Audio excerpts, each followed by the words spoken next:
జనసేనాని with Gen Z అని జనసేన అధ్యక్షులు పవన్ కళ్యాణ్ చాలా పెద్ద కార్యక్రమం. ఆ పిల్లలతో, స్టూడెంట్స్‌తో అంటే జెన్‌జెట్ యువతతో, జెన్‌జీ యువతతో ఇంటరాక్షన్ అని చెప్పి చాలా పెద్ద కార్యక్రమం. అది పార్టులు విడుదలవుతూ వస్తుంది. ఇంకా అయిపోయిందంటే పార్ట్ 1, పార్ట్ 2 అని వస్తూనే ఉంది.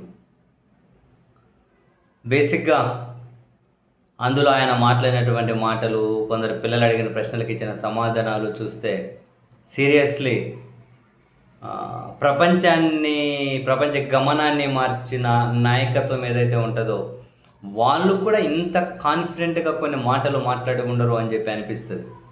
అసలు ఈ 12 సంవత్సరాల రాజకీయ జీవితంలో ఈయన సాధించిందేంటి? లేకుంటే ఈయన మాట్లాడే మాటలు, ఈయన చేతలకు రవ్వంత కూడా ఎక్కడే కూడా అసలు వాళ్ళది ఎందుకు సమావేశమయ్యారు అనేది ఒక ప్రశ్నే.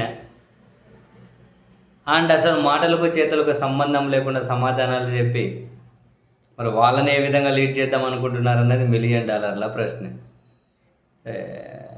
ఒక అమ్మాయి అడుగుతుంది, ఎన్నికల్లో హామీలు ఇచ్చి అమలు చేయకపోతే అటువంటి రాజకీయ నాయకులను ఏం చేయాలి అని అంటే, నిధుల గురించి కూడా చూడాలట.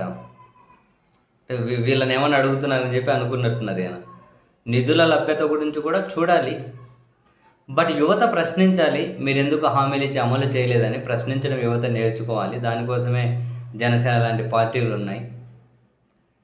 యువత ప్రశ్నించాలట, ప్రశ్నించడం నేర్చుకోవాలట.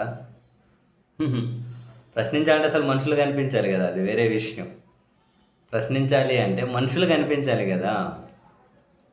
మాట ఇచ్చేటప్పుడు ఊగుతూ, జుట్లేసి ఎనికి పెట్టి, ఎనికి తోస్తూ రకరకాలుగా మాట్లాడతారు. అధికారంలోకి వచ్చిన తర్వాత మొహాలే మెరుపుతీగలైపోతారు కదా. ఎవరికి కనిపిస్తారు, ఎవరు అడుగుతారు, ఎవరిని అడగనిస్తారు. ఒక భవిష్యత్తు నాయకులను తయారు చేయడం కోసం అని చెప్పి పార్టీ పెట్టారట. 12 ఏళ్లలో జనసేనలో ఉన్న వాళ్ళకి టికెట్లు కూడా ఇచ్చుకోలేక పక్కన టీడీపీ నుంచి వచ్చిన వాళ్ళకు, వైసీపీ నుంచి వచ్చిన వాళ్ళకి టికెట్లు ఇచ్చారు. ఇందులో ఎమ్మెల్యేలు సగం మంది టీడీపీ వాళ్ళే. ఇప్పటికీ టీడీపీ మొహాలుగానే ఉంటారు వాళ్ళు. నేను అదే అంటున్నా, కొన్ని ఎగ్జాంపుల్స్ మాత్రం చెబుతున్నా. మాట్లాడే మాటలకు, చేతలకు సంబంధం లేకుండా. అసలు అదే చెప్పాను కదా, ప్రపంచ గమనాన్ని మార్చిన నాయకులు కూడా అబ్బో మనం ఎంత కాన్ఫిడెన్స్ చూడం. ఇంకో ప్రశ్న అడిగారు, ప్రస్తుతం తమిళనాడులో విజయ్ రాజకీయాల్లో వచ్చారు కదా, మీరు ఏమైనా సలహాలు ఇస్తారా విజయ్కి అని అంటే, నేను ఎవరికి సలహాలు ఇవ్వను, మా పిల్లలకు కూడా ఇవ్వను నేను చెప్పాను అంటూనే, ప్రతిఫలం ఆశించకుండా రాజకీయం చేయి విజయ్, ప్రతిఫలం ఆశించకుండా రాజకీయం చేయి. అదొకటే నేను నీకు చెప్పేది. నా రాజకీయ ప్రయాణాన్ని గుర్తు చేసుకోవాలి. ఈయన రాజకీయ ప్రయాణాన్ని గుర్తు చేసుకోవాలట. ప్రతిఫలం ఆశించకుండా రాజకీయం చేయాలట. అదే విజయ్కి సలహాలు ఇవ్వను అంటూనే, వాళ్ళ పిల్లలు కూడా సలహాలు ఇవ్వను అంటూనే ఈ మాట అయితే చెప్పారు. చాలా అంశాల మీద. ఒకవేళ రాజకీయ నాయకుడు సినిమా హీరో అవ్వకుండా కంటెంట్ క్రియేటర్గా ఏదైనా యూట్యూబ్ ఛానల్ పెట్టి వీడియోలు చేయాలంటే దేని మీద చేసేవాళ్ళంటే దేశభక్తి మీద. ఇది అదే కదా ఇప్పుడు ఫుల్ ఏమంటారు, విపరీతంగా అట్రాక్ట్ చేసే సబ్జెక్ట్ కదా అది. ఇప్పుడు దేశభక్తి అంటే దేని మీద చేసేవాళ్ళు?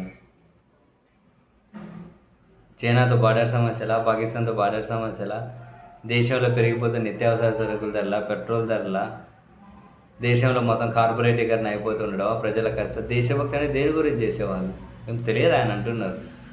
దేశభక్తి మీద, ప్రకృతి మీద వీడియోలు చేసేవాడిని అని చెప్పడమే మాటలు బ్రహ్మాండంగా చెప్పచ్చు. 10 ఎపిసోడ్లు రన్ చేయండి దేశభక్తి మీద, వింటాం మేము కూడా. 10 ఎపిసోడ్లు రన్ చేయండి అబ్బా, వింటాం మేము కూడా దేశభక్తి మీద.